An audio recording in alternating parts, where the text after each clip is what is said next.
मेरे प्यारे बच्चों सभी को राधे राधे। आप सभी लोगों का स्वागत है मेरे channel physics bye engineer Ashish Mishra में। बच्चों, मेरे चैनल पे फिजिक्स रटाई नहीं जाती है बल्कि समझाई जाती है।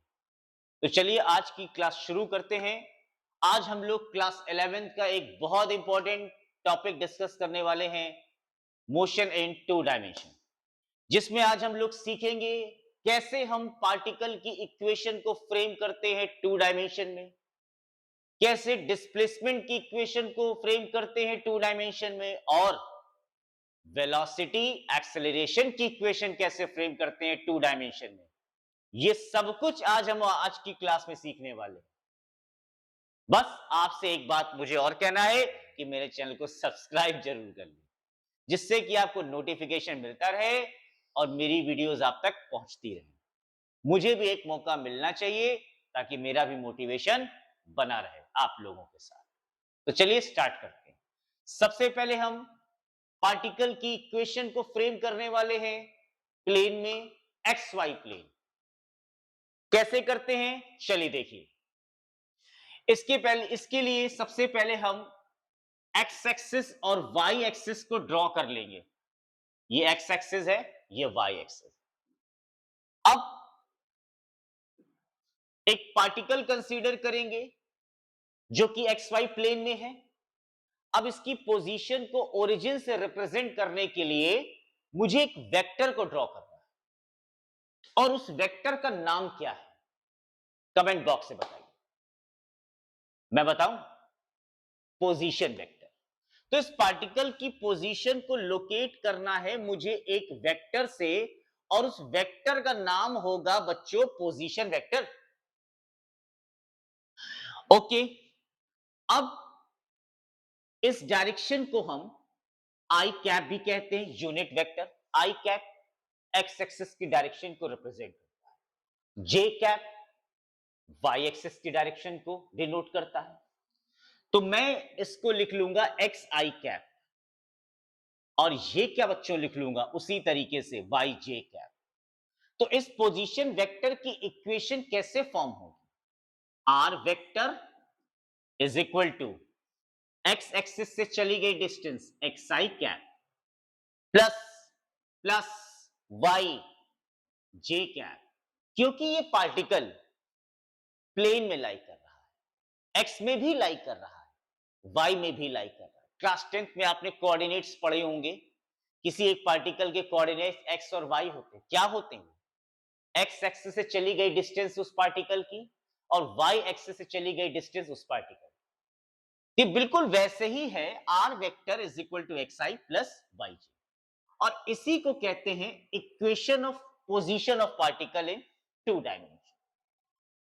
तो आई थिंक ये समझ में आ गया होगा आपको। अब हम लोग इसी को देख करके डिस्प्लेसमेंट की इक्वेशन को फॉर्म करेंगे प्लेन में। कैसे करेंगे चलिए देखते हैं।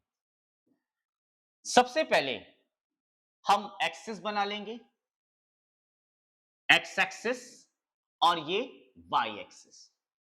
उसी तरीके से एक पार्टिकल लेट कर लेंगे जो कि प्लेन में लाई कर रहा है, प्लेन में लाई कर रहा है, एक्स वाई प्लेन में लाई कर रहा है, और इसकी पोजीशन को हम ओरिजिन से लोकेट करते हैं एक वेक्टर से। थोड़ा सा सही से बना दो उसको। एक वेक्टर से ये पार्टिकल है, और इस पार्टिकल की पोजीशन को एक वेक्टर से लोकेट कर दे, इसका नाम है पोजीशन वेक्टर।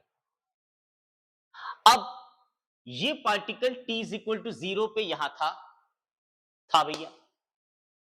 कुछ टाइम बीत जाने के बाद ये पार्टिकल अपनी पोजीशन को बदल देगा। कोई भी पार्टिकल है, कोई भी ऑब्जेक्ट अपनी पोजीशन को बदलता रहता है। एग्जाम्पल जैसे इंसेक्ट, एक मच्छर अपनी पोजीशन को बदलता रहता है। इसी तरीके से ये पार्टिकल ने भी मान लो अपनी पोजीशन को बदल दिया टाइम के रिस्पेक्ट। तो टाइम बीत जाने के बाद इस पार्टिकल ने अपनी पोजीशन को चेंज कर लिया, ये यहां पहुंच गया t is equal to t time पे। तो इसके पोजीशन वेक्टर की डायरेक्शन भी बदल जाएगी। पहले पोजीशन वेक्टर यहां था, क्यों? क्योंकि t इज इक्वल टू 0 पे इस लोकेशन में था। अब ये पोजीशन वेक्टर इधर चला जाए, क्यों? क्योंकि इसकी पोजीशन बदल गई।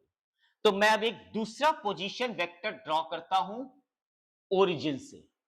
ये देखिए, ये देखो, ये तो ये R1 वेक्टर हुआ और ये दूसरा पोजीशन वेक्टर हुआ R2।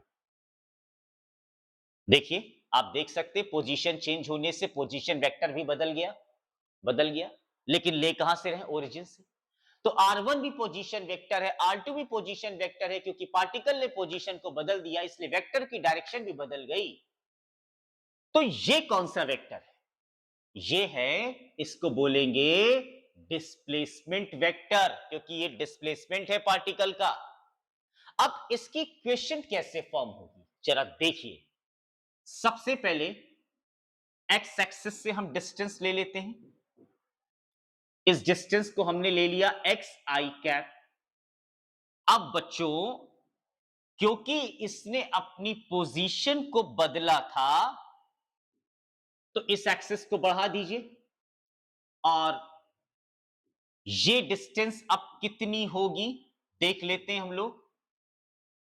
एक्स में पोजीशन चेंज हुई, एक्स में पार्टिकल का डिस्प्लेसमेंट हुआ, तो इसको ले लेंगे x to y cap. Similarly y में भी पोजीशन चेंज हुई पार्टिकल की। ये देखियो, पहले पार्टिकल की पोजीशन थी y1 जे कैप। पोजीशन बदल जाने से पार्टिकल की पोजीशन भी चेंज हो गई y2 जे कैप। तो कुल मिलाकर के पार्टिकल की पोजीशन दोनों एक्सिस में चेंज हुई, एक्स में भी चेंज हुई, y में भी चेंज हुई। इसी को कहते हैं displacement in two dimension. Equation कैसे फॉर्म हो, जरा देखिए। Displacement vector is equal to, मैं चाहूं तो ट्रायंगल लॉ वेक्टर एडिशन लगा करके भी सॉल्व कर सकता हूं, लेकिन नहीं, मैं आपको शॉर्टकट तरीका बताऊं।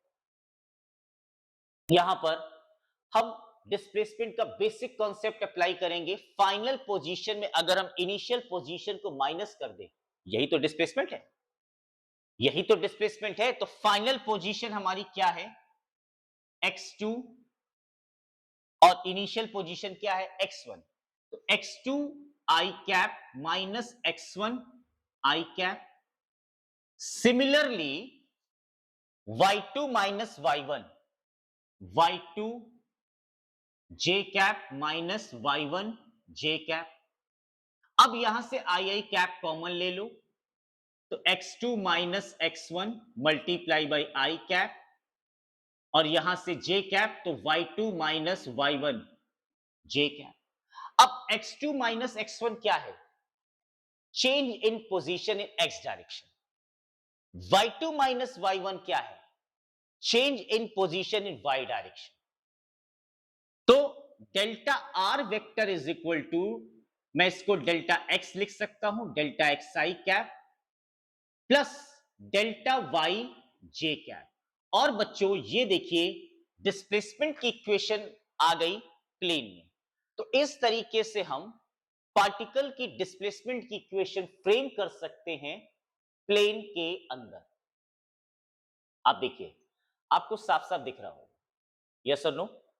तो इस तरीके से हम पार्टिकल की इक्वेशन फ्रेम कर सकते। डिस्प्लेसमेंट। अब वेलोसिटी की इक्वेशन कैसे फ्रेम करें? तो बहुत आसान है। आप क्या करें, इसी डिस्प्लेसमेंट की इक्वेशन को डेल्टा टी से डिवाइड कर दें दोनों साइड। तो डिस्प्लेसमेंट अपॉन टाइम वेलोसिटी होता है, ये आपने पढ़ा है।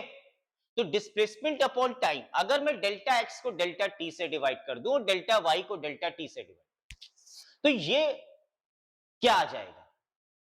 आंसर वेलोसिटी आ जाएगी, वेलोसिटी की इक्वेशन आ जाएगी प्लेन में। चलिए देखते हैं, मैं इसी को यहीं पर रफ करके समझा दूं। देखिए, velocity of equation in plane, velocity, equation of velocity in a plane. तो कैसे लाएंगे equation of velocity in a plane? कैसे?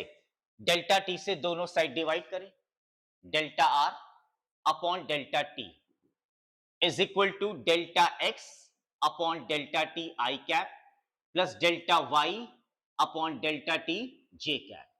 तो delta x upon delta t ये बन गई वेलोसिटी एक्स एक्सिस के अलावा, और delta y upon delta t ये बन गई वेलोसिटी वाई एक्सिस के अलावा।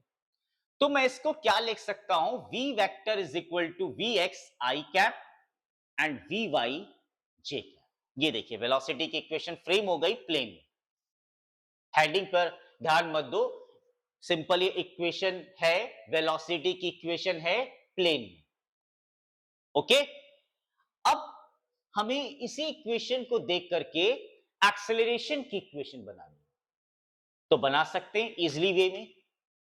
वैसे ही बस वेलोसिटी को फिर से आप टाइम से क्या कर दीजिए, डिवाइड। तो अगर मैं वेलोसिटी की इक्वेशन को टाइम से डिवाइड कर दूं तो हमें एक्सेलरेशन मिल जाएगा। कैसे, a vector is equal to a x i cap and a y j cap. तो ये एक्सेलरेशन की इक्वेशन है प्लेन में और ये वेलोसिटी की इक्वेशन है प्लेन। तो देखा आपने किस तरीके से हमने पार्टिकल की पोजीशन की इक्वेशन फ्रेम की टू डायमेंशन में, कैसे हम लोगों ने डिस्प्लेसमेंट की इक्वेशन फ्रेम किया टू डायमेंशन में। अगर एक्स में पोजीशन चेंज हो रही, वाई में पोजीशन चेंज हो रही, मतलब पार्टिकल का डिस्प्लेसमेंट एक्स और वाई दोनों में हो रहा है। इक्वेशन के फॉर्म में कैसे लिखना है ये मैंने सिखाया आपको। कैसे वेलोसिटी की इक्वेशन फ्रेम ही डिस्प्लेसमेंट की इक्वेशन को डेल्टा टी से डिवाइड कर दो, वेलोसिटी की इक्वेशन फ्रेम हो जाएगी। उसी तरीके से एक्सेलरेशन की इक्वेशन को फ्रेम करना सीखो। आज की क्लास में हमने ये सारे टॉपिक पढ़ लिए। नेक्स्ट क्लास में बच्चों इसी से रिलेटेड हम लोग कुछ बढ़िया बढ़िया क्वेश्चंस करेंगे। लेकिन बस आपको एक काम करना है, चैनल को सब्सक्राइब करो। ये कर लीजिए ताकि आपको नोटिफिकेशंस मिलते रहे, और आने वाले समय में पीवाईक्यूज भी कराऊंगा, लाइव क्लासेस लूंगा, ये सब कुछ करने वाला हूं। बस आपको सब्सक्राइब करना, जिससे मेरा मोटिवेशन बढ़ता है। ओके, तब तक के लिए बच्चों सभी को राधे राधे।